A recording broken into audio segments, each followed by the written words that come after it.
गौतम बुद्ध एक महान आध्यात्मिक शिक्षक ने जीवन में खुश रहने के लिए कई महत्वपूर्ण शिक्षाएं दी हैं। उनकी शिक्षाओं में 4 प्रमुख आदतें हैं जिन्हें छोड़कर कोई भी व्यक्ति हमेशा खुश रह सकता है। इस कहानी में हम उन्हीं 4 आदतों को जानेंगे, साथ ही गौतम बुद्ध की शिक्षाओं के माध्यम से उनका महत्व समझेंगे। अध्याय 1, इच्छाओं का त्याग। बहुत समय पहले एक गांव में एक धनी व्यापारी रहता था जिसका नाम महेश था। महेश के पास सब कुछ था, धन, संपत्ति और परिवार, लेकिन वह हमेशा किसी न किसी चीज की कमी महसूस करता था।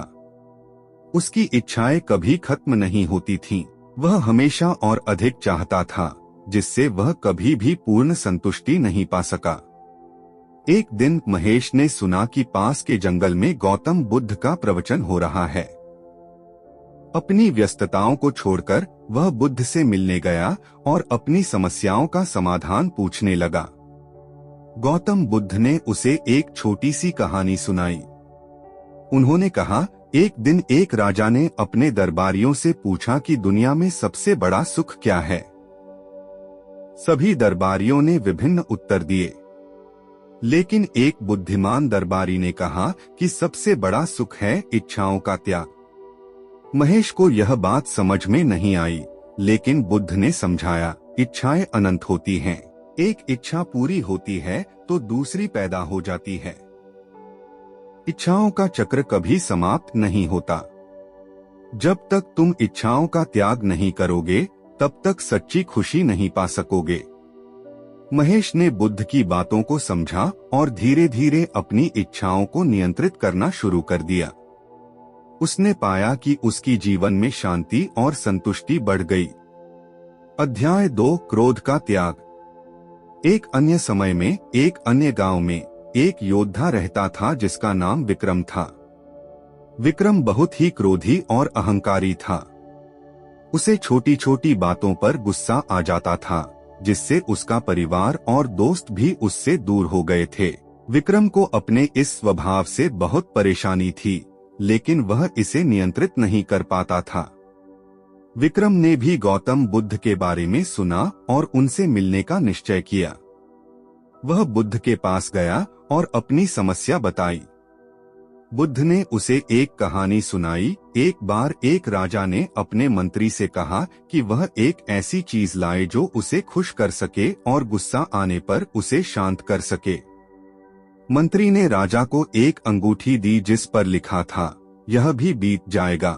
जब भी राजा खुश होता, वह यह देखता और समझता कि यह खुशी स्थायी नहीं है, और जब भी वह क्रोधित होता, वह इसे देखता और समझता कि यह गुस्सा भी स्थायी नहीं है। इस तरह राजा ने संतुलित जीवन जीना सीख लिया। विक्रम ने यह कहानी सुनी और बुद्ध की शिक्षा को समझा। उसने धीरे धीरे अपने क्रोध को नियंत्रित करना शुरू किया और पाया कि उसका जीवन पहले से अधिक शांत और खुशहाल हो गया।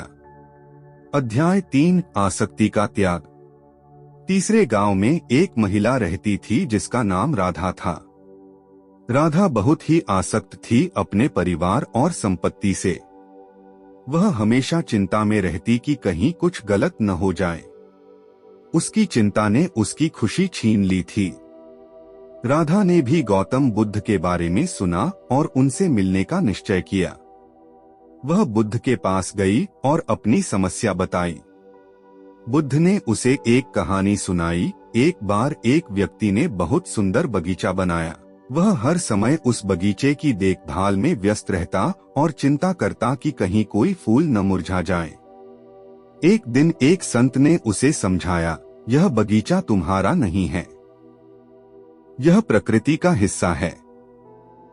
जितना तुम इसे अपनी संपत्ति समझोगे, उतनी ही चिंता में रहोगे। इसे प्रकृति का हिस्सा मानो और इसकी देखभाल करो बिना किसी आसक्ति के। उस व्यक्ति ने संत की बात मानी और उसकी चिंता दूर हो गई। राधा ने बुद्ध की शिक्षा को समझा और धीरे धीरे अपनी आसक्ति को त्याग दिया। उसने पाया कि उसकी चिंता कम हो गई और जीवन में सच्ची खुशी आई। अध्याय 4, अज्ञानता का त्याग। अंत में एक युवा छात्र जिसका नाम अरुण था, बहुत ही होशियार था, लेकिन वह जीवन के उद्देश्य को नहीं समझ पाता था। उसे हमेशा एक असंतोष रहता था कि वह क्यों जी रहा है और उसका जीवन का उद्देश्य क्या है। उसने भी गौतम बुद्ध से मिलने का निश्चय किया। अरुण ने बुद्ध से अपनी समस्या बताई। बुद्ध ने उसे एक कहानी सुनाई। एक बार एक युवा प्रिंस ने अपने गुरु से पूछा, गुरुजी, मैं जीवन का अर्थ नहीं समझ पा रहा हूँ। गुरु ने उसे जंगल में एक यात्रा पर भेजा और कहा कि वह ध्यान से प्रकृति का अवलोकन करे।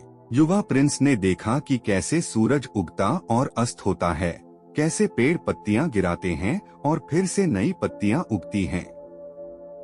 उसने महसूस किया कि जीवन का उद्देश्य प्रकृति के नियमों का पालन करना और अपने कर्तव्यों का निर्वाह करना है।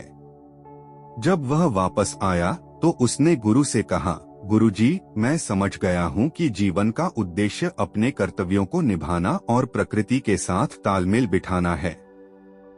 अरुण ने बुद्ध की इस शिक्षा को समझा और जीवन के प्रति अपनी अज्ञानता को त्याग दिया। उसने पाया कि जीवन को सही ढंग से समझकर वह अधिक संतुष्ट और खुश रह सकता है। निष्कर्ष, गौतम बुद्ध ने महेश को इच्छाओं का त्याग करने की, विक्रम को क्रोध का त्याग करने की, राधा को आसक्ति का त्याग करने की और अरुण को अज्ञानता का त्याग करने की शिक्षा दी। इन 4 आदतों को छोड़कर उन्होंने सच्ची खुशी प्राप्त की। यह कहानी हमें सिखाती है कि अगर हम अपनी इच्छाओं, क्रोध, आसक्ति और अज्ञानता को त्याग दें तो हम भी अपने जीवन में सच्ची खुशी और संतोष पा सकते हैं। गौतम बुद्ध की ये शिक्षाएं आज भी हमारे जीवन में उतनी ही प्रासंगिक हैं जितनी तब थीं।